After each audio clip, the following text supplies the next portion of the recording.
React at a large scale and imposter syndrome.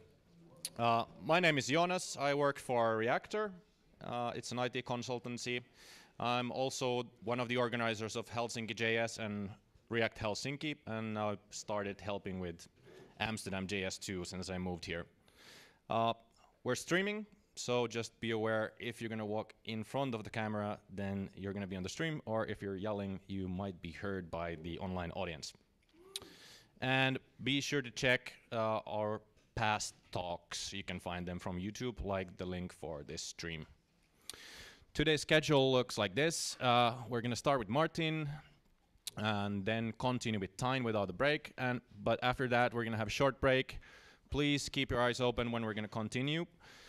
We have this space only for a limited time. And then we're going to finish off with Claudio and then hanging around in the bar. The main sponsor of tonight is Reactor, where I work too. Reactor is a global company, IT consultancy, and of course, we're recruiting. And I don't know, something to say about Reactor that might stay in your mind. We just launched our first satellite last Thursday. There are at least a couple of Reactorians here. Could you just show of hands? So find these guys from the bar after this. You can ask. What? No, but it does have image magic, and I think it runs JavaScript. So, all right. But yeah, do find us later and ask questions about satellites. And now I give the mic to Dennis to talk about conference stuff. Hi guys, hi AmsterdamJS. My name is Dennis, and I work in a company, Evolution Gaming, which is also sponsoring this meetup as a JavaScript engineer. Also do some conference talks and some open source. Evolution Gaming do computer games with WebGL and React, which is a quite interesting combination. It's approximately some interesting stuff we do in terms of graphics and combining it with React. It's a quite good place to work in, but then we do not hire at the moment. But sometimes there are positions. You may follow our Twitter accounts, and sometimes, yeah, we need some guys who know React or WebGL or performance optimization or Scala. Then another thing I would like to tell you, maybe some people know that aside from this meetup, we organize annual conferences. And then first conference happened in 2017 in Amsterdam Zoo. We rented a complete zoo, and it was very funny. We've been the only people in the zoo in the evening, hanging out on any animals. Last year, we found this amazing church, which Rembrandt and Manet attended. And we made the first ever JavaScript conference in a church, which was a lot of fun and high selling.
And the creator of a Webpack. Yeah, Tobias Koppers, creator of Webpack. Matt Grooves, creator of Pixie.js. It's the most popular JavaScript game engine. And David Russell's working in Microsoft as a tech evangelist, and he's also an author of Babylon.js, which is a very famous 3D engine. Many companies use Microsoft as well. CFP is open. If you want to be, if you would like to present with and share a stage with all those people, yeah, just please fill in a CFP on the website. But also we're saying that Amsterdam in summer is going to happen on 7th of June. Amsterdam in summer is an amazing place, and it's going to be a lot of people coming from abroad, and we as locals should show them the city and demonstrate the city in the best light possible. So there is, except CFP, there is also CFF, which is call for fun. Yeah, so the day after a conference, we're still not sure what's going to be. Or it's going to be a barbecue or a boat trip, or we take our foreigners and get them on bikes, and we have a huge trouble with everything, and maybe, yes. Sure, it can be funny, but then Call for Fun is also open, and one more thing. Early bird ticket sale starts right now. Oh, there is no way you will get tickets cheaper, but the only way you will get them 120 euros more expensive in some time. Normally, they're sold out quickly. So join the party. AmsterdamJS Nation is going to happen 7th of June. AmsterdamJS.com is an address of a conference. Yeah, you can follow us on Twitter and see updates. All right, so I'm done with announcing, and now welcome Martin Woolley.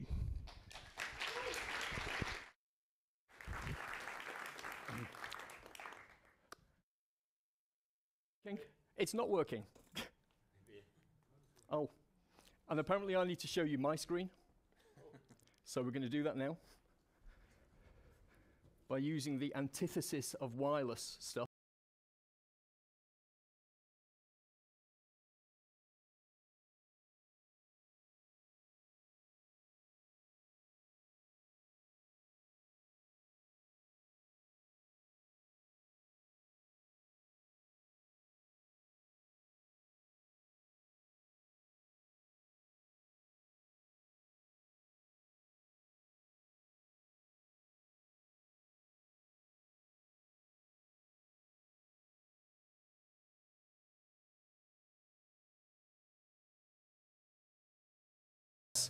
We don't make things, we don't make products, we don't make software, we're just responsible for the engineering specifications that define how Bluetooth works.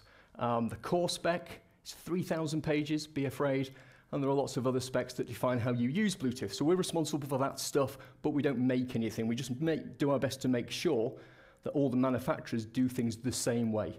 That's how devices are made to work together. So I'm here to talk about something called Web Bluetooth, which is an API for web developers, lets you do some Bluetooth stuff from a browser.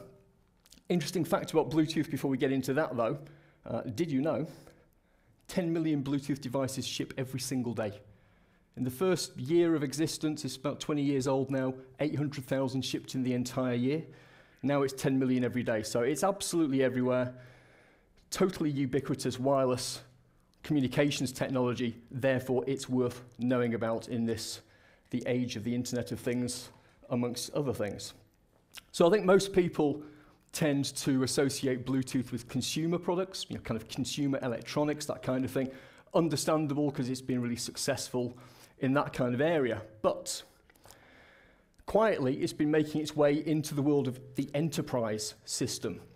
The reason for this, probably many reasons, but the range is enormously better than it used to be. Again, you probably won't believe me, but it's over 1 kilometer in the latest release. Over 1 kilometer, can you believe that? Twice as fast. Look on YouTube. Mr. Cynic in the audience, I like cynics. Look on YouTube, you'll see some of the kind of Bluetooth chip manufacturers demonstrating the range of the latest version, which is Bluetooth 5. So pretty phenomenal. It's twice as fast as it used to be as well, 2 megabits per second, which is slow for all sorts of applications, but very fast for the kind of things that this is meant for. And we have something called mesh networking now as well, which is new last year, and this is about creating networks of tens of thousands of Bluetooth devices. And it's designed for things like smart buildings, where every light, every switch, every air conditioning unit, every heating unit, the blinds in every room and so on, they're all nodes in a Bluetooth mesh network, and you can monitor and control everything wirelessly across a very, very large area, actually. So these are all kind of IoT style things. They're absolutely enterprise applications. And I did spend some time working in the world of enterprise systems, so I know, and I'm sure you know, that nobody writes native applications for the 15,000 Windows users across the company, plus the 2,000 that use Macs in the various marketing departments across the world, let's say, and the collection of hardcore Linux users in the IT department. Nobody does that anymore. Never mind the mobile workforce with iOS and Android doing battle there. So it's all about the web. The browser is the platform. That's what enterprise systems thinking is all about. And in my mind, there's some logic that kind of we can follow through here. You can see if it's logical or not, but I think it is. Bluetooth is regarded by most kind of industry observers, analysts, people like that, as being one of the key enabling technologies for the Internet of Things. IoT architectures tend to be multi-tiered, and around the edge of these multi-tiered systems, you get small devices, microcontrollers, sensors, things like that. That's where Bluetooth Low Energy specifically lives. And if you look at those applications, those IoT applications, they're all enterprise applications. There's some B2C stuff, business to consumer, but that's just enterprise by another name. So, given what we know about enterprise systems thinking, that the browser is the platform, and we need Bluetooth for all these enterprise-style IoT applications, kind of stands to reason we've got to have Bluetooth APIs in the browser. And not just Bluetooth APIs, what we need are standard Bluetooth APIs. Because Web Bluetooth is not yet an accepted W3C standard, but that's where it needs to be. And by the way, QED, that's like Latin for proof. So you can't argue with me. That's my logic, my logical argument. So here's the current status. Google have really led the way. So Web Bluetooth is pretty fully functional in all the platforms that Chrome is available for, except for iOS, but it's in all of the others. Samsung Internet Browser also supports Web Bluetooth. So if you've got a Samsung phone, they have their own browser, and it supports Web Bluetooth as well as of, I don't know, 6 months ago or something like that. But the ones at the end, they're in red, they don't yet, and obviously that's quite important if this is to become a fully fledged W3 standard. However, as you may already know, I think there was an official announcement today and a kind of leak a month ago or something. The big news, you know about this, is that Microsoft look like they might be waving goodbye to Edge, and we're going to get something new which is really Chrome underneath. It's like Credge, or I don't know, I'm sure they're working hard on a name. You're laughing, I have suggested that to the product manager at Microsoft, and he didn't say no. So who knows, you heard it here first. So, but that would be big news, right? So that's another big browser company adopting Web Bluetooth in its browser. So we'll see, we need this through the W3C though for this to become a really serious proposition. So what can we do with it? I like to simplify things, and in my simple mind, I think there are really only two use cases for the IoT, Internet of Things. They boil down to these two things. It's either about monitoring devices, systems, whole environments. That tends to involve sensors. It's about finding out what state things are in, doing something with that information. Or it's about controlling devices, systems, environments, machine-to-machine type stuff. And often they get combined. So monitoring is giving feedback information, giving information that gets fed into the kind of control subsystem. But this is really what it all boils down to. So, can we do these things today in Web Bluetooth? I hear you ask. Well, I'm going to try and show you. I've gone all nervous now. I've lost my voice. I can't speak. So let's give this a try. I've got a few things to show you that have traveled in the hold of a plane, so who knows what state they're actually in. But bear with me a second. We'll start here. So who's heard of a BBC microbit? Microbits, you heard of that? Oh, not many people. So this is a BBC microbit. It's a microcontroller, in other words, a computer on a chip. It's got sensors inside it, it's got a display and some buttons, and it's got Bluetooth. And it's programmable. It was made in the UK by a team kind of sponsored by, let's say, the BBC. They brought some industry experts together. I was one of them, as it happens. And they gave $1 million to British schools for kids to learn to code. There are now millions, plural, across the world. They're in something like 40-something countries. There's one country where every child has one of these. Don't have time to tell this story. I'm going off script, but they're all over the place now. So what you're looking at is a website called BittyWeb, Bitty for microbit, used in schools, and I'm going to just plug this in, turn that around the right way so I can do that, and try and show you something. So first of all, monitoring. Often about sensors, and as I said, we have sensors. Oh, hang on. Oh, I knew this would happen. I'm going to have to unplug because I don't want you to see my password. Call me paranoid. I know you're all nice people and everything.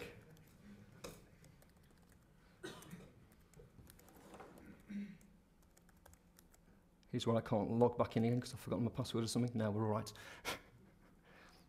Thanks. Okay, so what we have here is a collection of web applications for use with the BBC microbit. He said filling time. Did it work? It worked. Okay, cool. So let me show you the first one.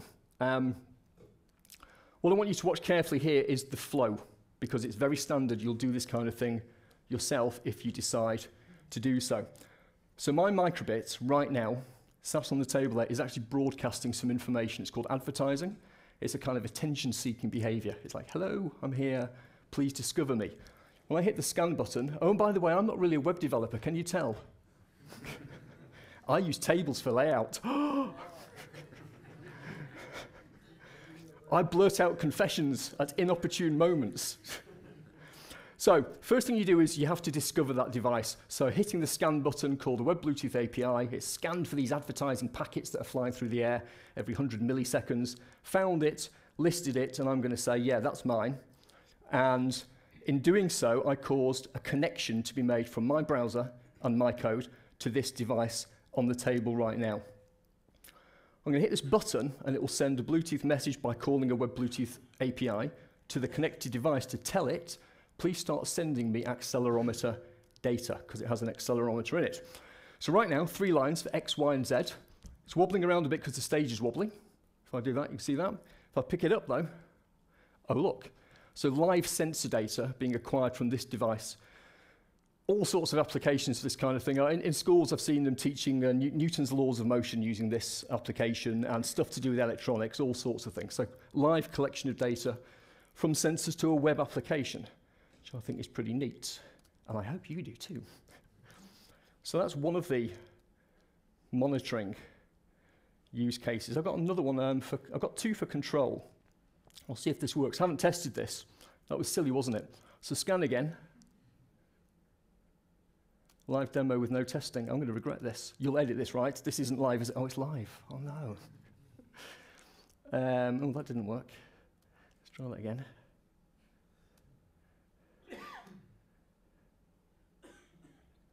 Come on. Yeah, this might be a bad idea. Okay, let's not go off script again, Martin, and try control instead. So, yeah, I don't know why that didn't work. That should have worked. Under here, oh, look. So this thing it's a kit which I made. It's a kind of vehicle. It has another microbit plugged into it, so it's electrically connected to the motors inside this thing, a motor driving each wheel. And I can send Bluetooth messages, commands to the code running on the microbit to say, make that motor go faster, reverse this motor, stop this motor, that kind of thing. And that should let me control it. Now, I did notice, when I tried this earlier on, a bit of an issue. The firmware on that is out of date, and there will be an error on screen. But don't worry, do not be alarmed. It's all going to be all right, maybe. Have I fallen off the Wi-Fi here or something?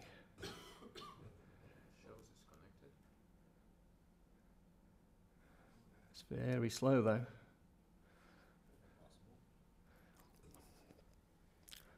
Might be tricky to complete. Yeah, we're off the Wi-Fi. Oh no. Well, that's okay, because I'm just going to let you imagine how great that would have been. It's okay. I'll move on to my next demo, which is running locally, so we'll be okay with that one. We'll maybe come back to that one, otherwise we're going to be like massively overrun. So you can control stuff, take my word for it, it's brilliant.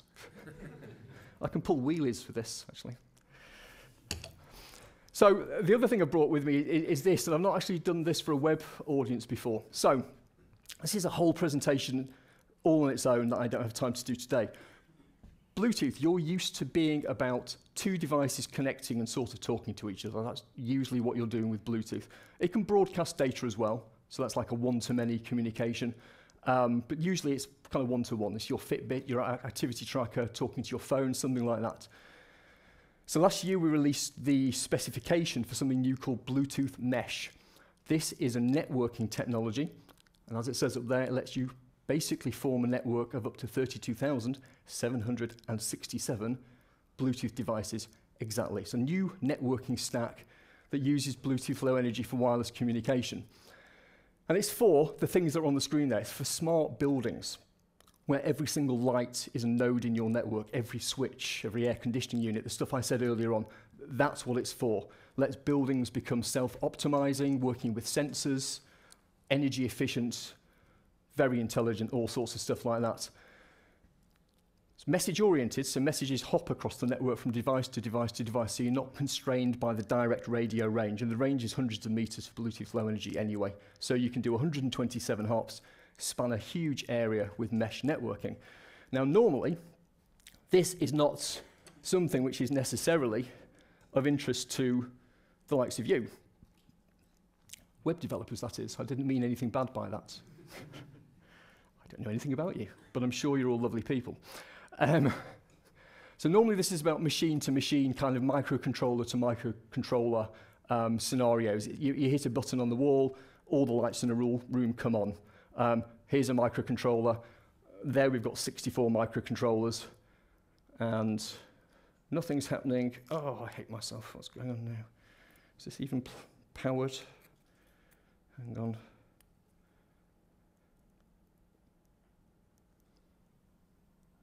Oh, this is fun. Let's move on. Yeah, I think I'm sharing a battery pack here, which also is a bit of a precarious thing to do. Let's try that again. Yeah, okay, that was a power problem to the microcontroller. So normally it's just pressing buttons and stuff like, and sensors talking to other machines. That's the scenario. And we have a kind of group-based addressing scheme. So things tend to be in collections or groups. So what happened there was my microcontroller sent a message that meant bottom right-hand group, please switch on. And then I sent the same message with a value of 0, meaning please switch off. Lots of message types defined in the spec. On, off, change level are the simplest possible use cases. There's some really sophisticated stuff in there as well. But what's the relevance to you? Well, 10 billion devices shipping every day. Obviously, we wanted to make sure that for relevant types of existing products, they had access to the mesh network. Smartphones, browsers with web Bluetooth and so on, they don't have a Bluetooth mesh stack. It's a new protocol stack. So a mesh network can include something called a proxy node, and a proxy node understands the messages that web Bluetooth will create, or a smartphone app.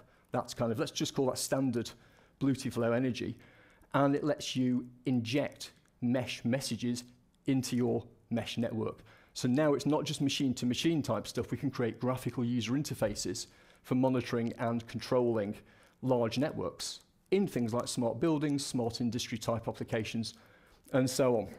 So those were my easy demos. Now I'm going to do the really scary hard demo. And this thing traveled in the hold of the plane and bounced off the conveyor belt. So, who knows what's going to happen here.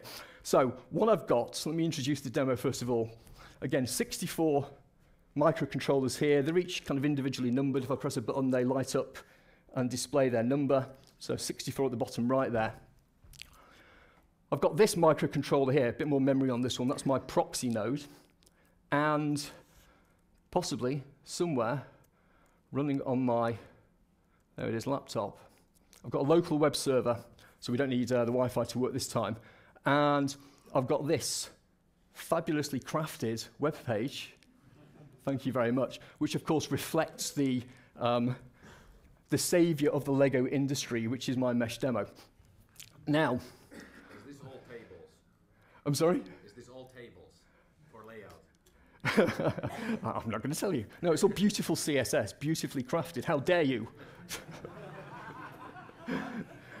What sort of dinosaur do I look like? So, first thing I need to do is use Bluetooth, Web Bluetooth API to, hang on, let me just, I don't like the look of this at all, actually.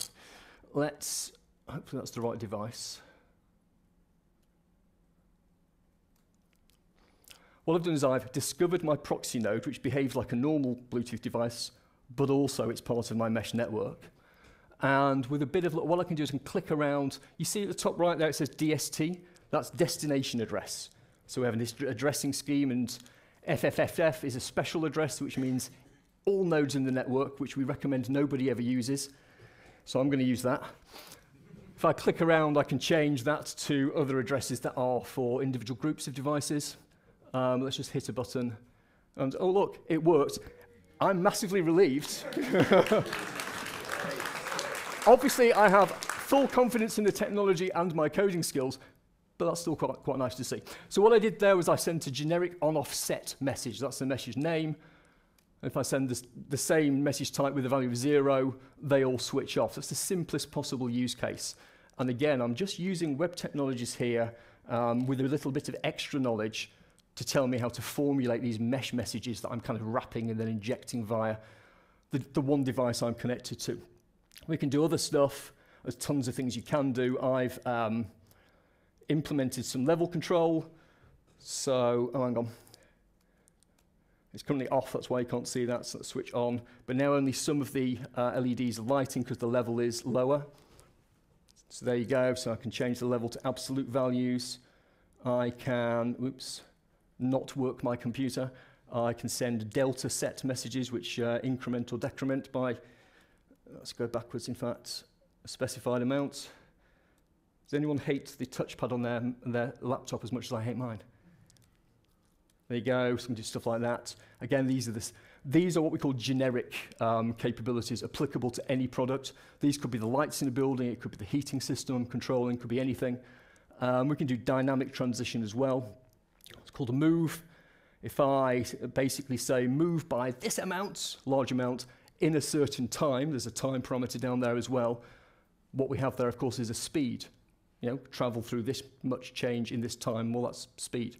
So if I hit, oh, that doesn't look right. This button now, does work. One of them's dead, don't know what's happened there. Aircraft travel, didn't like it very much, don't think. But there you go. So, the entire point of this demonstration, let's switch them all off so that you're not having this burned into your retinas. Oh, go on, go off. Yeah, one of them's not happy. Rebel, yeah. There we go. Was just to introduce you to the fact there's a thing called Bluetooth Mesh. It is a really amazing new technology that's becoming increasingly popular. So don't forget, it's for you as well. And that's what it looks like behind, by the way. Everyone seems to want to look behind it. Well, what is this? All the wires are because it's powered by a single power source rather than 64 batteries. So that's all the wires are. Right. So I've got no idea how I'm doing for time because I, as usual, forgot to press start. So someone else will have to kick me off stage when the time comes. Who here has actually worked with Bluetooth Low Energy already? Done some web Bluetooth stuff? A small number, okay?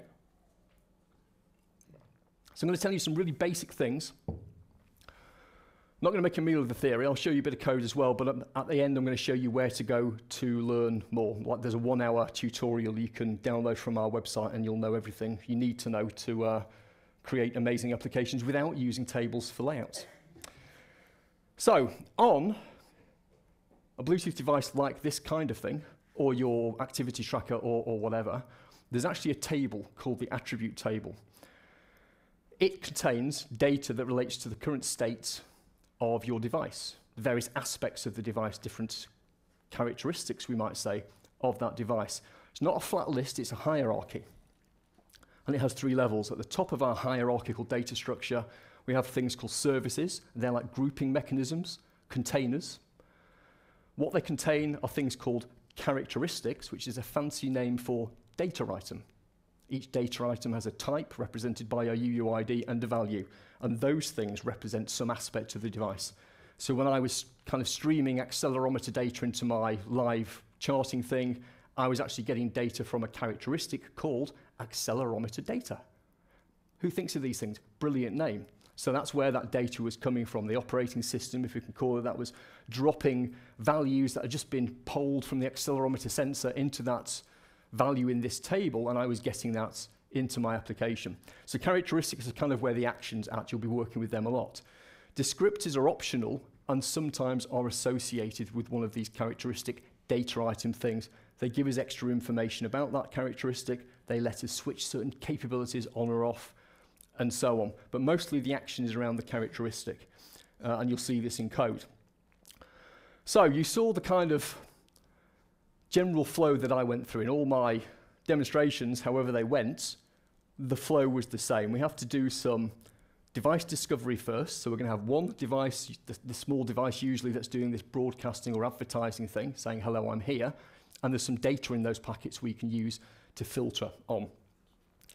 Your application, your web app, is going to use Web Bluetooth APIs to do some scanning.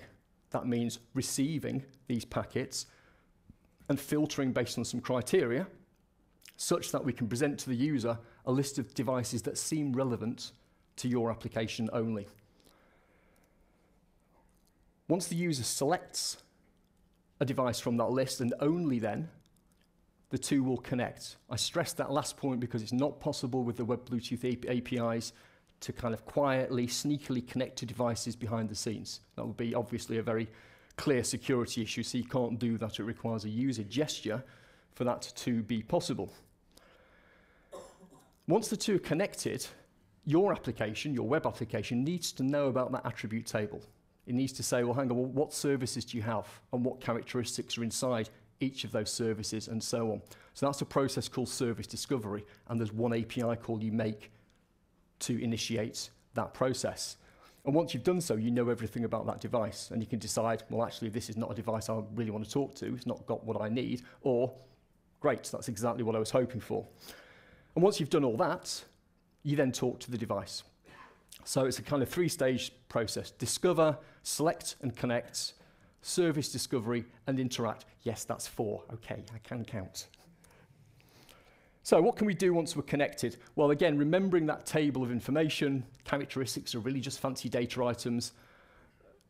We can do things like read values, and we can do things like write values, if we're allowed to. So there's like a permissions thing as well, so you can't necessarily read and write every characteristic. You'll find out what's possible by looking at the definition of the device you're working with. But certainly, you can read values. I'm using medical devices here, by the way, because I actually genuinely think that if you were going to launch a national kind of remote healthcare service where people's medical devices were part of a system, so you're actively monitoring patients to make sure that their vital statistics are good so that they don't go to the hospital or the doctor when they don't need to, help kind of de-stress your health service, certainly a very topical issue in the UK, then I think this is how it would be done. It would be done with web technology. How else would you do it? Okay, no other way. So, reading characteristics, absolutely something you can do. Changing them, provided you're permitted to do so, you have APIs for that, and things like driving the car around, if only it had worked. That involves writing to characteristics associated with the motors. And then we have something called notifications, and notifications are where you can say to the remote device, that characteristic there, I'd really like to know whenever that value changes, or just tell me every second. Okay, so you just send one command that registers an interest in that characteristic and its value, and then you start getting proactively, kind of asynchronously delivered values of that characteristic over the connection once you've switched it on until you switch it off. There are other operations, there's maybe 8 specified, but these are the ones you use all the time: read, write, notify. You can do most things with those 3 operations. There we go. So with that in mind, let's look at some code. How long? 3 minutes. Excellent. So I'm going to go really fast now. Or ignore, pretend I didn't hear that. I don't know, one of the two. I can't decide. So let's look at some code. First thing, so there we have an object where I'm specifying some filtering criteria. So the definition of this object is in the Web Bluetooth spec. Here I'm defining some filtering criteria. I don't want to show the user every single Bluetooth device that's around. Don't want them to see all my neighbor's stuff. You know, it's irrelevant to my application, whatever that should be. So advertising packets often have a device name in them, so that's a great candidate for filtering on. And those Bluetooth service things I mentioned, I'm going to need to also say which of those I'm interested in my filtering object. Then, and this is our first Web Bluetooth API call, it's all promise-based. Navigator.bluetooth.requestDevice, that's what initiates the scanning process. That's what populates that dialog that pops up. I didn't make the dialog, that Web Bluetooth API does that, and it's only when, and the options object there is my filtering criteria, of course, when the user selects one of the devices from the list, the then clause gets executed. We're given an object that represents the selected device as a parameter, and I say, thank you very much. I probably store it in a variable, and then I go and connect to it. The real point here is not the detail, it's just how easy this is, okay? Hopefully anyway.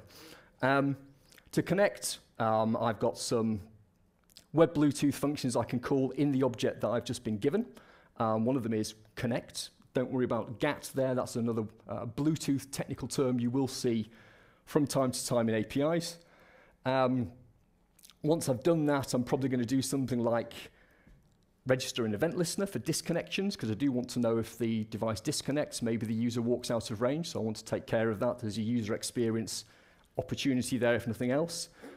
And again, remembering our flow, now that I've connected, my next job is to do that service discovery thing. So I'm calling a function of my own, discover services and characteristics, which looks a bit like this. This is a summary form. So services, we have several of them on a device, and each of them contains one or more characteristics, and each of them contains one or more descriptors.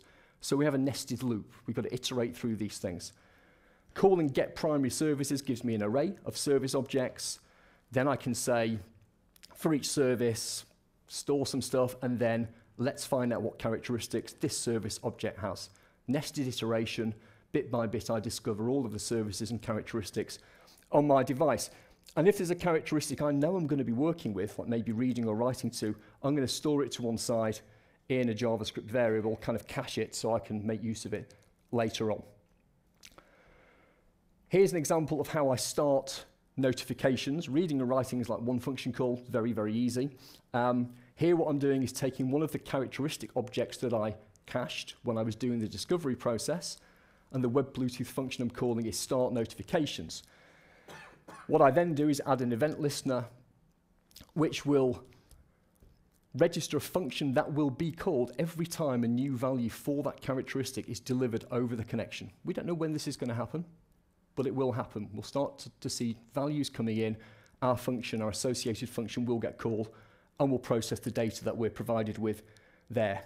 And you can see at the bottom there, all I'm doing is basically extracting a uint8 array, which I'm going to do some stuff with. Detail doesn't matter for today.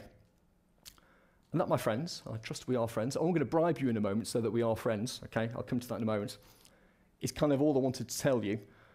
If you want to know more, though, we've got lots of stuff at our website. See if you can remember this. It's bluetooth.com. Shall I write that down? Good, okay. I knew you were a smart bunch. So at bluetooth.com, I think you click on Develop with Bluetooth, and it takes you into an area that's all for developers. Lots of kind of hands-on coding, educational resources, including one that's all about kind of general Bluetooth low energy. That's the top one there, Bluetooth Developer Starter Kit. And then we have the Web Bluetooth tutorial, which gives you some grounding in the basic theory, but then it's like, let's get on with it, let's do some coding. And you actually make some stuff and exercise the various things I've talked about today. And that is it. Thank you so much for listening.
find that guy.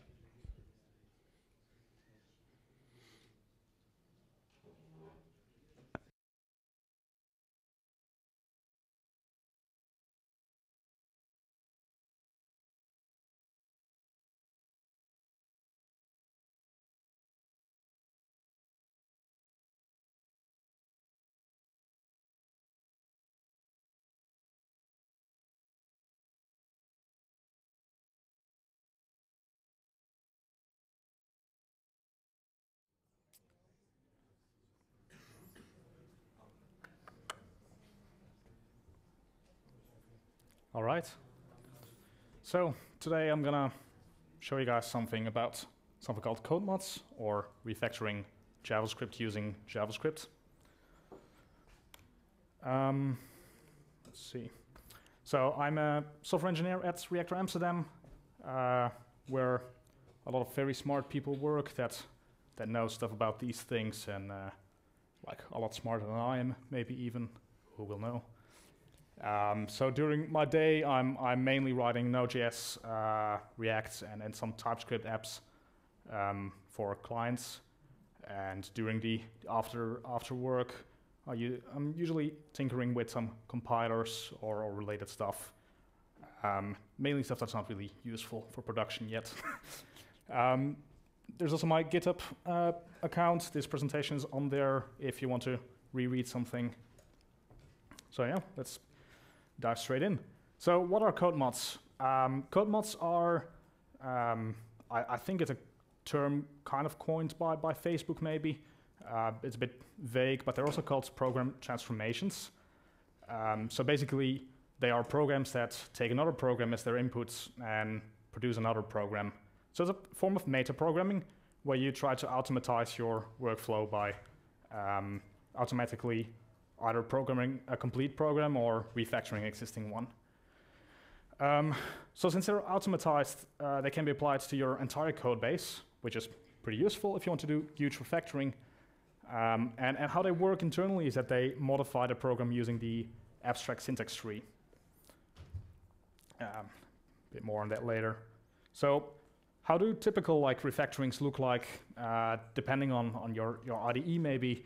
But usually it goes a bit like changing a function name or a variable name, or maybe even like the order of functions.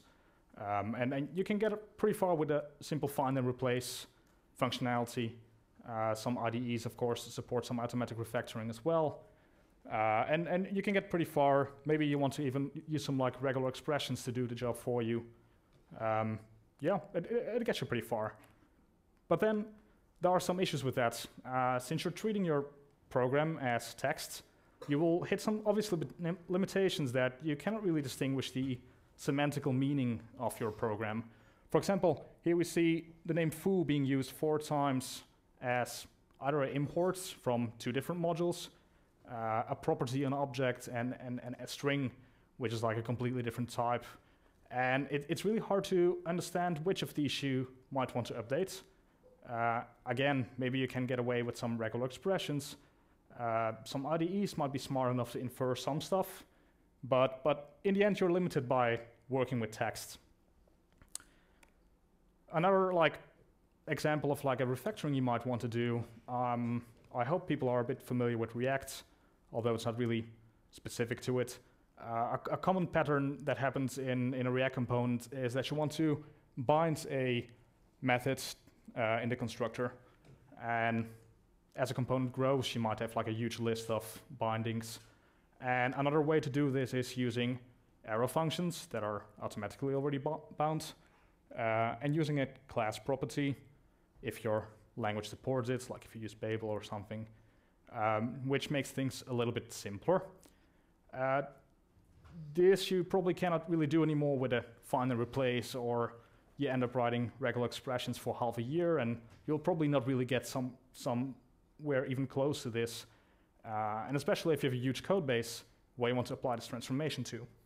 So the key to doing these transformations is modifying the program instead of the textual representation of the program. So how can you look at a program other than the source code? There's a thing called the abstract syntax tree. People might be familiar with it to some extent. But basically, what it comes down to is that it's the representation of your application inside of the computer after parsing. And I give a bit of a example of how that might look like, leaving away a lot of nodes because these things are pretty verbose usually and contain a lot of information about your program. So what you can see here is a class with a constructor and a method, and they will be represented by a node called a class declaration, and inside of that node there will be properties like the name, the classes that will extend, all that sort of stuff. Inside of that class declaration you will have two methods defined. Inside of those methods you will have a number of expressions like that make up the body of the method, and so on and so on. So you can go pretty deep, and there's lots more information that I will show in a bit.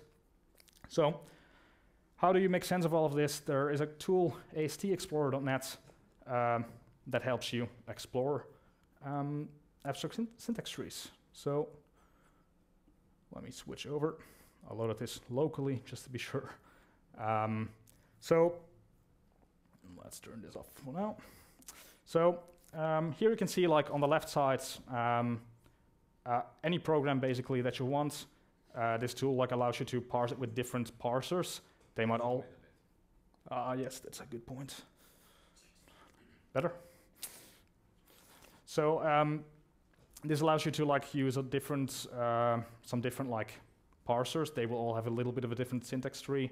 You see stuff like flow here as well. So they have some different abilities. And what they do is show you live representation of the syntax tree behind it. So this is pretty much what any parser will get as a result. So what you can do is pretty much hover over elements, and it will show you the corresponding nodes in the abstract syntax tree. And as you can see, it's a pretty verbose object.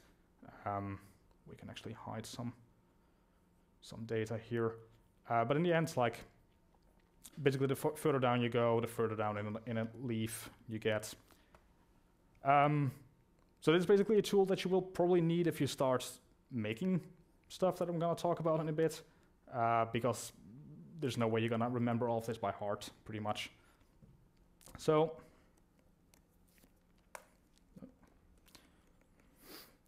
what can we do with this information? So we have this huge tree, which is annotated with a lot of extra information that probably half of it you don't really care about. So what can we effectively do with this information? First, let's look at some tools that you probably already use or to some extent might use in your projects that already use ASTs to function properly. So first one would be something like ESLint or any linter really. How they work essentially is that they will parse the program that you're giving it to it, and using the AST it will try to read all the information and discover some patterns that you might want to give warnings for or errors or however you set it up. So basically just reading it to understand the semantics of your code and not necessarily the specific names for declarations that you use or anything related to the text of your program. One step further, I would say, would be something like Prettier. It does a bit of a modification in a way that it reads the abstract syntax tree from your program, so it understands what it needs to do, and pretty much recompiles it to JavaScript, ignoring all the white space information that you were using before and formatting it in a different way. Last one will be Babel, pretty popular module by now, which pretty much transforms the AST as well before reprinting it, so that you can use ES6 features and have them run in an ES5 environment. Obviously, there will be a lot of other transpilers like TypeScript, all these things, they work in a similar fashion. So one other tool that I want to look more into today would be JS CodeShift. So JS CodeShift is a tool developed by Facebook that is pretty much an AST transformation tool. It's a bit similar to what Babel does, but exposing the way that you can transform your application. It's essentially a wraparound a module called Recasts, which is also a AST transformation tool, but it's a little bit hard to use if you're new to this sort of stuff, and they don't have the same sort of like helper methods that JS CodeShift will provide. Facebook uses this in practice to update their React APIs. Could be that you've already used this at some point when upgrading to a newer version of React. Basically allows you to like upgrade your whole code to be compatible with new API changes. So JS CodeShift works with files called transformations. You basically write a function that receives a file as an input. You can parse it in some way. There's some convenience methods you see there. You get passed in JS CodeShift's module itself, and you will get an abstract syntax tree roots in this case. What you can do is like analyze it, transform nodes in the tree, rearrange it however you like, and then you basically call to source to output the updated source code. So I want to step back one bit to discuss a bit what the use case was for me personally. So I did some work at a client, still am actually, where there's a code base of like 100,000 lines of code. We have like more or less 50 developers working there at the time. Now probably a lot more, maybe 100-ish. 20 merges per day, daily deployments. So pretty fast-paced environment. A lot of time pressure as well. So pretty much every team that was working on the same code base will do stuff in a little bit of different way. And well, you might understand that it can get a bit messy in that way. So I want to show a fairly simple use case that we try to get into, and that is changing basically the code you see on top to the code that you see on the bottom. So in React, using a state declaration and a constructor can be a little bit like we can discuss about if it's simpler or not, but at least we want to do like standardize the way how we were setting the initial state to use a class property instead. So this was something that was like done kind of like 50-50 in the code base and wanted to standardize it. And with the sort of code base we had, it was not really an option to go one by one through every file. So we looked into how to do this automatically. So this might look a little bit intimidating, but this is pretty much the entire function that will do the transformation that I just showed you. I hope you agree that it's not as large as you might assume. So what this in essence does, I can step through it like more or less one by one, or give at least a general overview. You get access to the abstract syntax tree, which is called root here. And JS CodeShift allows you to filter with a function called find, and returns you a collection of all the nodes that match this description. So first you want to like probably find all the classes in a file. Next you can get all of the method definitions inside of that class, or inside of every class. I have to say, filtering specifically for constructors. And inside of those constructors, you want to find assignments expressions. Again, filtering to specifically find all the assignments to this.state. Don't worry too much about the syntax here. And then once we found all of these like state assignments, we can go over each of them, like you can see here, and get to know the initial states, which is a part of the tree as well. And next, what JS CodeShift exposes are a couple of builders for nodes. This is a bit similar to building elements in the DOM in the front end. So what you can do is create a new class property, use the name for it, which is the state in this case, and use the initial state as the value. Other than that, you pretty much have to find where you want to insert it. So that will be in the class body at the top. And last but not least, like remove the original state assignment. So this will be done for every state assignment in the constructor in a class declaration in the file that it receives. And in a usual context, you would run this against your entire code base. So we actually did run this, and it's more or less what we wanted. We were able to like move out the state to a class property, but there was something unexpected happening there as well, because we forgot to clean up constructors when they're empty, which was a bit messy. So of course what we ended up was doing more transformations. So in these sort of cases, you could of course like extend the original one to allow a bit more, to allow more cleaning up, so adding more code to it. But it's quite nice to compose multiple transforms together, especially kind of generic ones like cleaning up constructor that's empty. That's something that might happen with a lot of other transformations. It's pretty much something you can always do at the end to do a final cleanup.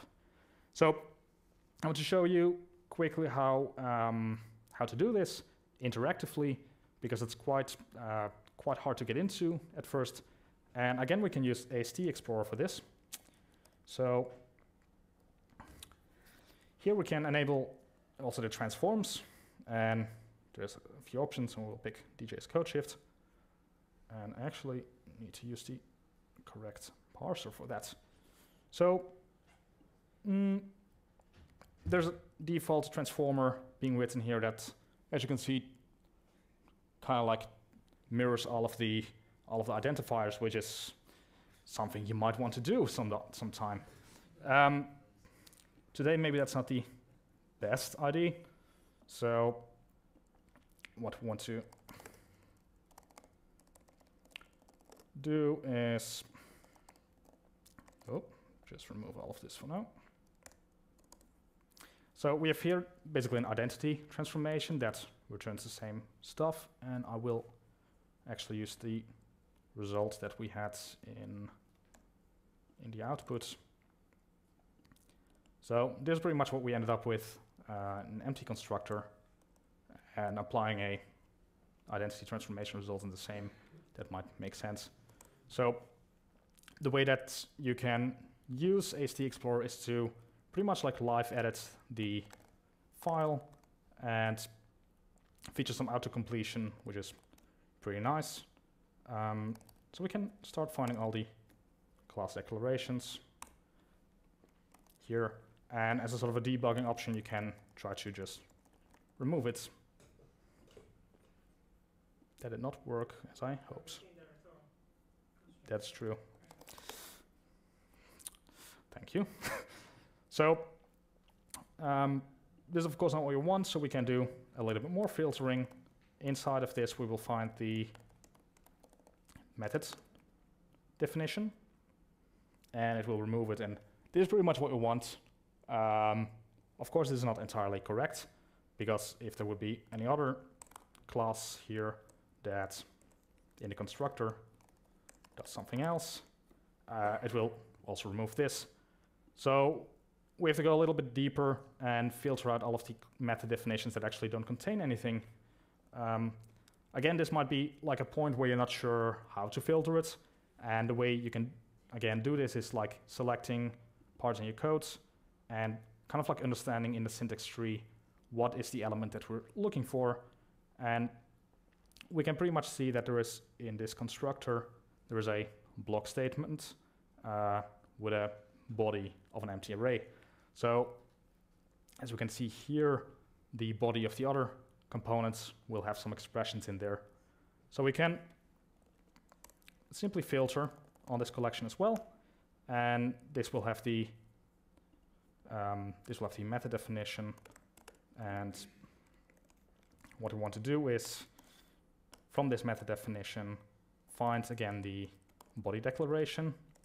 Nope. That's not what I meant. Block statement. And of that block statement, we want to get the body. And this is a little bit confusing since these are actually nodes that you're representing, so we need to get the value. And we want to check if the length of that is empty. Well, of course.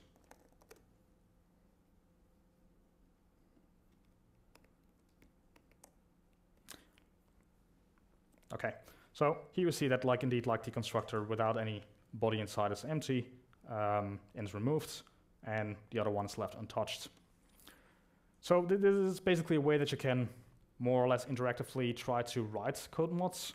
The idea would be that you add some extra examples on your inputs to make sure that you're not missing any edge cases. We are actually missing a lot of edge cases here, since, for example, this might be a super call and can still be removed completely. So we have to apply some more filtering to detect that you want to have an empty one or a body with only a super call. It can get pretty complicated actually at that point. So at some point we just decided to like call it a day and try to apply the transformation on the repository, which we did. Kind of kept our fingers crossed of not breaking anything in the project, and hope that our automated tests would like catch any issues that we had. So in the end, we see like we changed like 60 files with this. Not too many like insertions or deletions, but keep in mind that this this code mod would scan around 2,000 files automatically, and we're pretty much guaranteed that the outcome is correct. So another thing that we kind of did to make sure that everything was fine was do a quick diff check on the output. You will end up seeing a lot of edge cases that kind of break your code or leave some constructors like inside that should have been removed. And I think a good approach here is to not try to make a perfect transformation, but at least use it as a way to assist your refactoring. So edge cases you can catch and manually fix. But for the like 80% of your code, you'll probably find a good transformation at a pretty quick stage. So when doing these kind of things, like there are a couple of pain points that we discovered. First of all, documentation around anything related to like parsing or compiling is super scarce. Like there's not a lot of like information available in a, I would say, accessible format. If you go into discussions on like how Babel works internally, it gets pretty like sophisticated pretty quickly and might put people off quite quickly. So on top of that, like the JS CodeShift API is a little bit confusing since they try to like help you out with some extra abstraction layers. You're actually working with the JS CodeShift nodes. Underneath there you have some nodes called path nodes, and underneath there you have actually the actual AST nodes that Recast is like providing you. So you will get stuck a little time, like from time to time, trying to understand what object you're modifying. Luckily, like tools like AST Explorer help a lot with this. Like I showed, like there's autocompletion, this sort of stuff that will help you discover your issues quite quickly if you're willing to put some effort in it as a sort of initial learning curve. Another pain point is that JavaScript in general is like a quite messy language when it comes to syntax. There's a lot of AST node types available. Just think of the many ways of like declaring a function. You have, like simply put, you have like a function declaration. You can have like arrow functions, and depending on your parser, like these might be two different nodes, or they might be the same node type but with some extra properties. So you need to like be aware of like the fact there's a lot of edge cases, and trying to find all the function definitions might actually skip all of the arrow function definitions, for example. So you will have to like try to find some edge cases and see what works for you. And like I said before, I think a good idea is in general to focus on the large part of your code. Like don't try to apply it in a way that Facebook does. Facebook tries to give a tool that will work for everyone worldwide to upgrade to a new version of React. They have probably a little bit more time and resources to spend than most of us here do. And they also have like a way bigger like audience that they need to please. So they have, of course, like a bit of a different like incentive to make these modifications. But for most applications, I think it's fine if you focus on the large parts.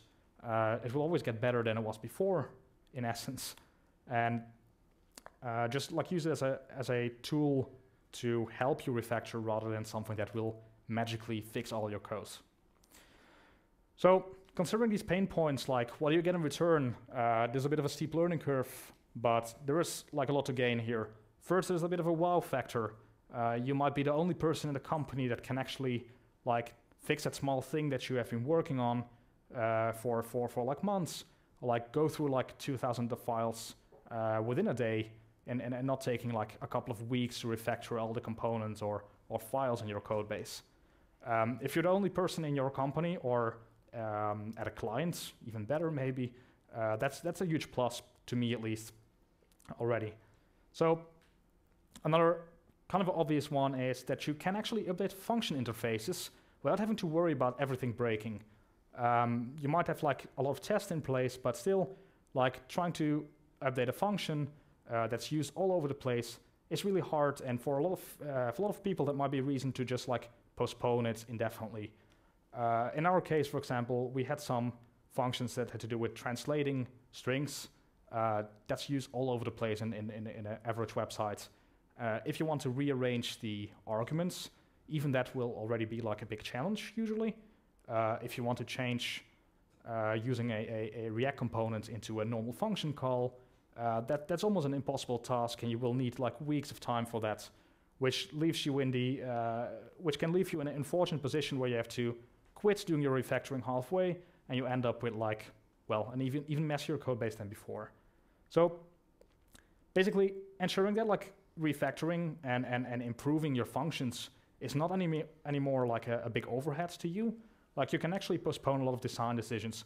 I see in a lot of cases that we take weeks and weeks of discussing how to shape a certain API or function or like service or whatever, and we spend a lot of time in it because it has to be perfect from the start. Because once we implement it and it's being used, we cannot change it anymore, or at least it will be too like hard to change. If you use this as a tool and you get like a bit comfortable with it, this might actually not be an overhead anymore, and you can actually take it upon you to go and change all of these things and make everyone's life a bit better. Right, I will not get deeper into this today. I will leave you with a couple of resources that are interesting if you want to get into this. So, like I said before, AST Explorer is a very, very useful resource to understand how ASTs works in general. If you ever have the ambition to write Babel transformations, linter rules, or indeed do code modifications like this, this will be a tool that you will need pretty much. Other than that, like I can really recommend using something like CodeShifts if you want to do transformations. And here are two repositories online, one for React specifically, the other one for JavaScript, that have a lot of code mods inside of them. They can be super useful as just a consumer if you don't feel like writing it yourself, or you can of course use them as examples to try something out yourself. And lastly, was already mentioned, we're recruiting, so if you want to meet people who know a lot about this stuff, more than I do even, you can always like reach out to us after the talks and see what we can do. Thank you.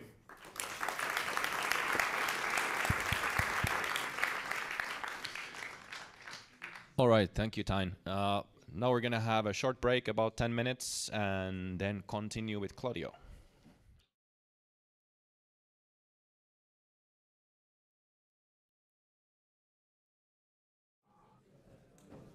Hey, hoop, hoop. Yeah, and don't forget the stickers.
All right, people, let's get started.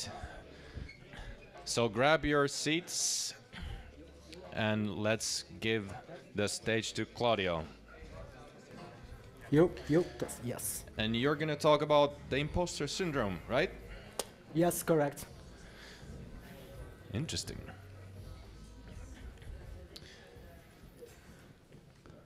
All right, I think people are settling down, so the stage is yours.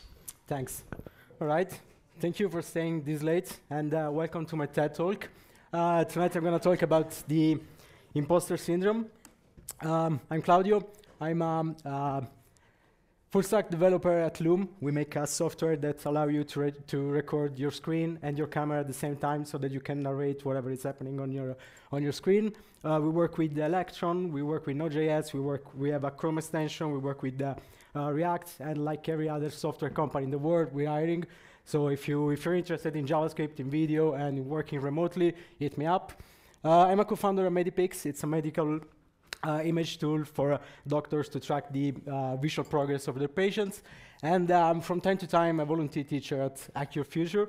It's a code camp for refugees. They're doing really amazing stuff. They're changing lives. So if you want to test your teaching skills, please reach out to them. It's nice. But enough about. Wait. Where's my cursor? Come back. Yes. I lost my cursor here. I need my notes. Okay. Presenter notes. There you go. Enough about me. Let me tell you a story. My story. So 7 years ago, about 7 years ago, I moved from Italy to Amsterdam to join a startup. Back in Italy, I was the tech lead of the web agency where I was working for, but I was also the only developer most of the time. And I was working on front-end stuff, I was working on back-end stuff, I was working on server stuff. I literally had to go buy a server, put it in the server farm, configure it, and I had to go back from time to time to just turn it off and on again because it was borked. And I was pretty confident about my skills, about my ability. I worked there for 7 years, so I consider myself a senior.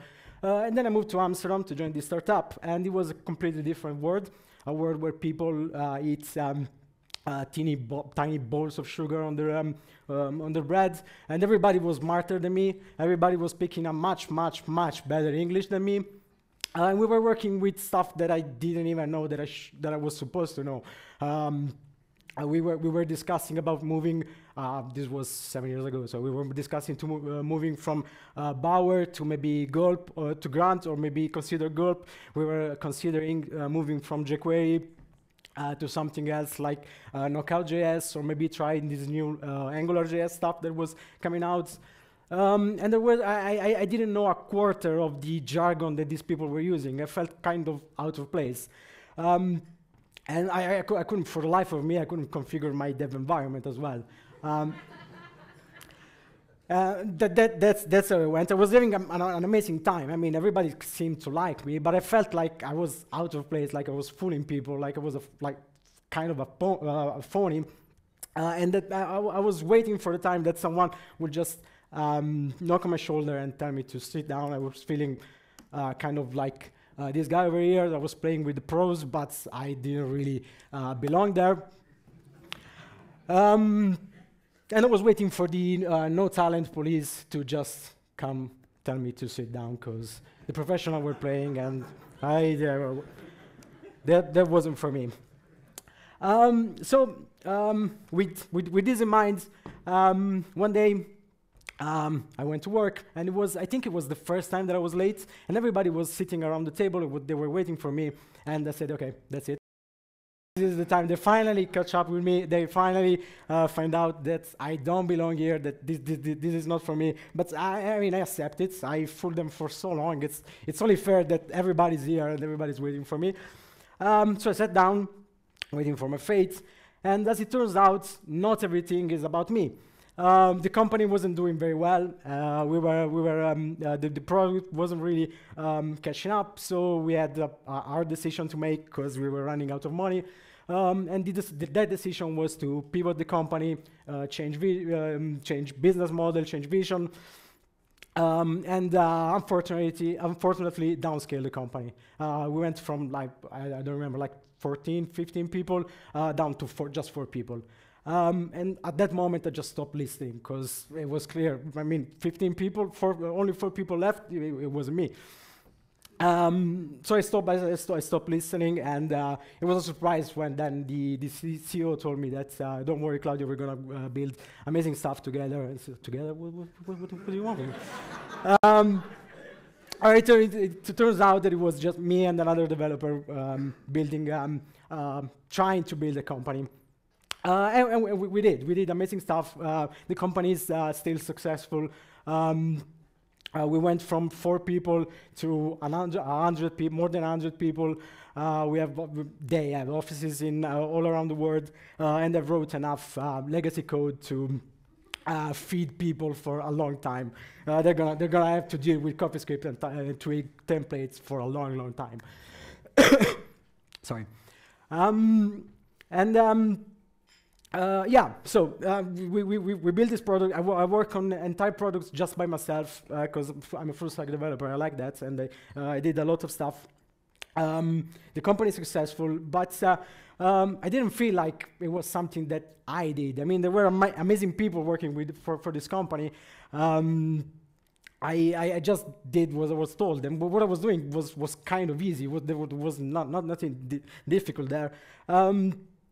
I really struggled to accept the fact that I had anything to do with this success. It doesn't matter if it was the CEO who told me that I did great stuff for people, or when I left, people that I didn't know worked for the company, that know who I was and what I did, and they were grateful for everything. And sorry about that. And I guess at this point, because I did my research, I guess that this is not really a unique story. I guess a lot of you, they recognize in some of these patterns and these feelings. And there are people much smarter than me, like this guy over here, that also feel like they're a fraud. Like Albert, in words that I don't understand and I don't even know how to pronounce, it says that basically people think too highly of him. He didn't do anything that extraordinary. Everybody could do that, you know. Everybody can win a Nobel Prize. Everybody can come up with theories that they cannot even be proved until much later in time. And like Albert Einstein, I just Googled for famous people's imposter syndrome, and this is what come out. But there are a lot of famous people and artists and actors and a lot of people that feel like that. In fact, there's a research that say that about 70% or 75% of people will experience imposter syndrome, or have experienced imposter syndrome, or is experiencing imposter syndrome. So we're definitely not alone in this. And if you're experiencing something like that, or if you had, there are a few things that we can guess about you, and you're most probably an introvert. I mean, there's a reason why we work with computer. There's a reason why a lot of us work remotely, because we fucking hate people. And most probably, yeah, we do. Most probably you're also perfectionist, because that's what we do. We're never happy. We have all to iterate over and over and over again, reaching for a perfection that is actually not achievable, and nobody gives a shit about our perfection, but we do. And we fucking workaholic, because we keep working on stuff, and then we take home our work, we take home our laptop, and if we don't work on work-related stuff, we have side projects, we contribute to open source, we do all kind of crazy stuff. And we're also procrastinators. Sometimes you just go, you're working on something, and you down the rabbit hole, and you refactor everything until you find out that you're not sure if stuff are still working, or you don't know what the fuck you were doing, so you have to revert everything back. Or sometimes you just go into a YouTube fancy, and you go back. You find yourself watching a weird YouTube playlist of 90s stuff, whatever. And we're afraid of failure, of course. Because yeah, we're in a big scary world and there are a lot of smart people and we know that we're gonna say dumb shit and we're gonna fail. And this is something that I realize that I do a lot. We're allergic to compliments. I mean, I'm like Muhammad Ali in his prime. I can dodge compliments like it's nothing. I didn't achieve anything. I don't have any success. If you come to me with compliments, I'm just gonna dismiss them. And all in all, we feel less good then. We always feel like there are a lot of people that are smarter than us. And we're not really that good, as Albert Einstein said. And all this is not something that's it's just me. It's something that people had put into a research paper. This was done in the late 70s. Two doctors, two PhDs, Pauline Rose-Clance and Susan Imes, they did a study on high-achieving women like themselves, and they found out that I'm going to read here. Despite outstanding academic and professional accomplishments, women who experience the imposter phenomenon persist in believing that they are really not right and they fool anyone who thinks otherwise. And it turns out that it's not only women, as we said, it's 70% of people, it's all across the board. So the imposter syndrome, the imposter phenomenon, because it's not even a syndrome, is not really a psychological illness that is recognized. It's imposter syndrome with imposter syndrome. It's just a set of feelings, and it creates kind of an imposter cycle. It's like a event loop from hell, and you start with doing the thing. Like I was invited to do this talk, and I said yes, and I was all happy and shit. And after like 30 seconds, all this turns into panic and worry, and am I gonna embarrass myself? Am I even able to stand on somewhere and talk in front of people about my feelings? So as you do, I started procrastinating. I mean, I started reading all the blog posts, all the articles, I watched all the talk about the imposter syndrome, and I even considered buying books. And then I realized that I didn't have enough time, so I started panic, and I went into overwork mode, because it was just 3 weeks left before the talk, and I didn't have any slides. So that's what we do. We procrastinate, then we overwork so that we can have an excuse for when we finish, like I'm gonna finish this talk and I'm gonna feel good about myself, but then I'm gonna focus on everything that went wrong, all the things that I didn't say, all the things that I wanted to say but I forget about it, all the word that I mispronounced. And I'm just gonna focus on all the tiny failures so that I cannot enjoy my success. I'm not even gonna consider that success. And then next time I'm gonna do this all over again. And that's what we do. So we're really well trained on this, and we expect it. And it's in the end, it's like muscle memory. It's a self-fulfilling prophecy. And technology and the web developments where we work, our field doesn't really help with this, because we're constantly feeling like we're shit.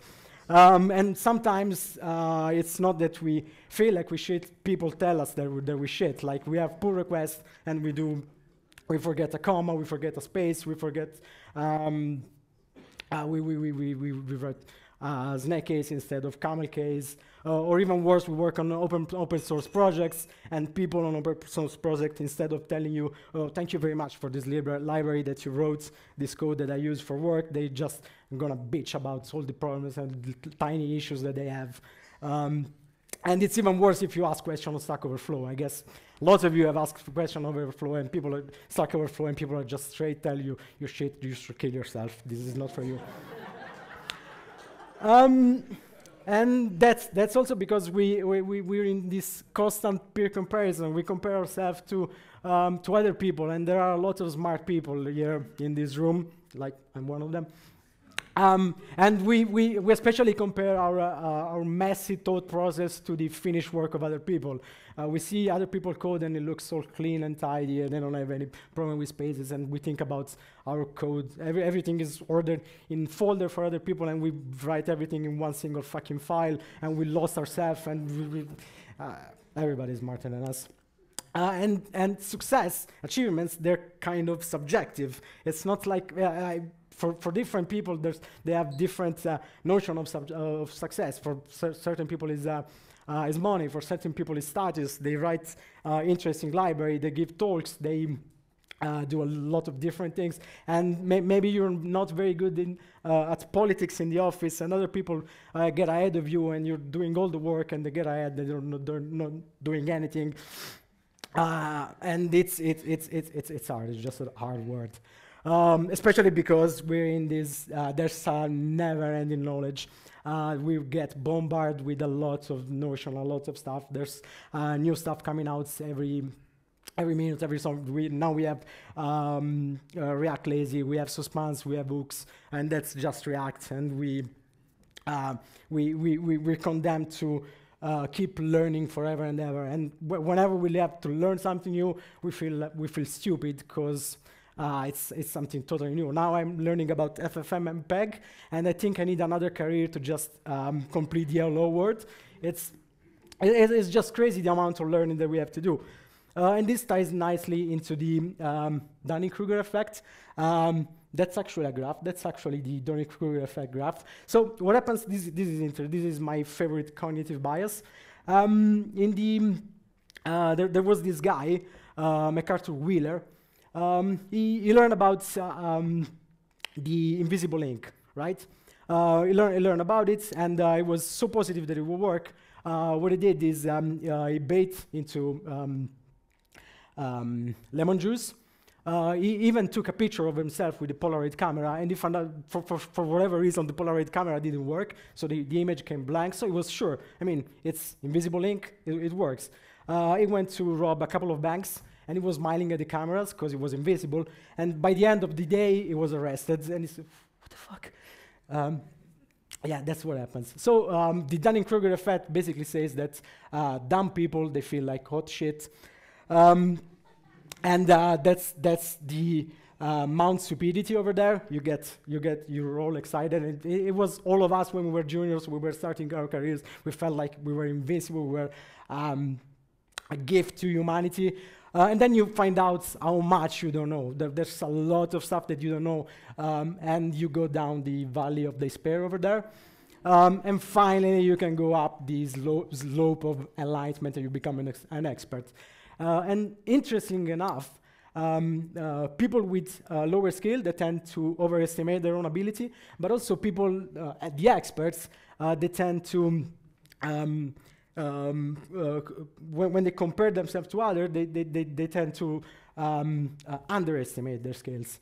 And it's probably it turns out that they're really good at estimating their own skills. They're just bad at estimating everybody else's skills. They overestimate everybody else. So that looks like a boob, and that looks like a giraffe, but that's not what I meant.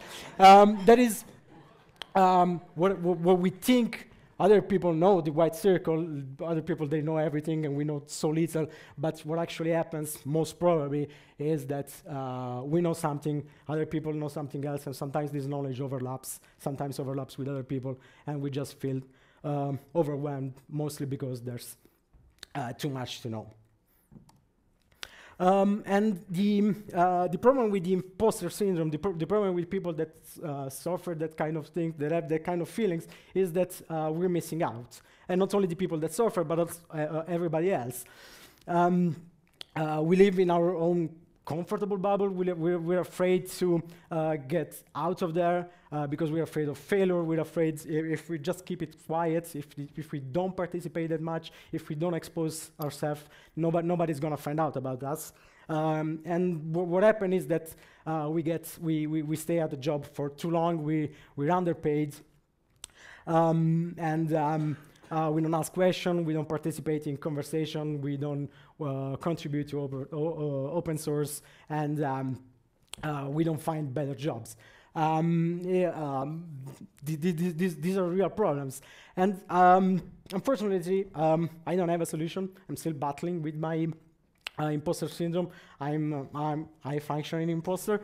I try to get better. The thing that helped me the most was actually to find out that this is a thing, that there's a study, they made research paper on it, and it has a name, and a lot of people have it, so I'm not alone. We're gonna learn that good enough is good enough, especially in our work, in our business. We don't have to be, we don't have to overthink everything. We don't have to be super perfectionist. Good enough, it's okay. We need to accept compliments from time to time. I'm super struggling with that, but we have to start somewhere, and we need to ask those dumb questions. That's something that I'm actually doing. I'm always asking stupid questions when I don't know what's going on, and then I find in the face of other people that I wasn't the only one, and they're relieved. And we should try to give back to the community. I read a tweet the other day. Will say that there's no such thing as being self-taught, because surely you learned that from a blog or Googling around or from a forum or maybe a video course or a video tutorial. Even though I started a lot of time ago and I'm really self-taught, the web was a bit more inclusive back then. We had MySpace and LiveJournal and Tumblr where you could customize everything and you had to brute force your way to understand how it worked because the markup was terrible. And nothing made sense.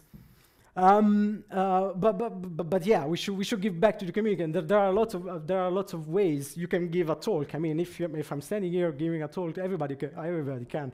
I'm sure that everybody knows something or is passionate about something that they can talk about. Or you can volunteer teaching, for example, at AccuFuture, and ruin the future of these poor people. Or you can blog about stuff, or you can pair program. There's a lot of ways to put yourself out there. You don't have to stay in your little niche. And especially, you should be less like, if you're like me, you should be less like yourself. You should be try to be more like my man Snoop Dogg over here.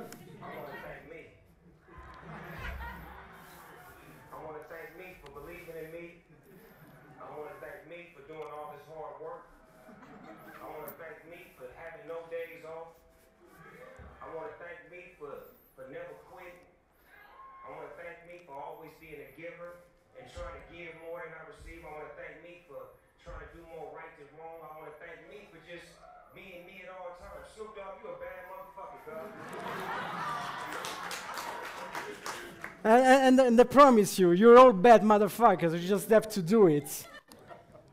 Thank you very much.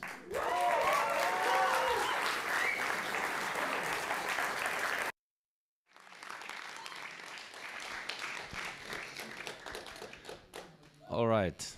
Thank you, Claudio. I feel more at ease with myself. Just a couple of things to leave you with before you go. This was our last talk tonight. Thank you for all of our speakers. Thank you for all of our sponsors, Reactor and Evolution Gaming. And now let's go back to the bar and see if any of that beer tap is still left. And see you all next time. Thanks.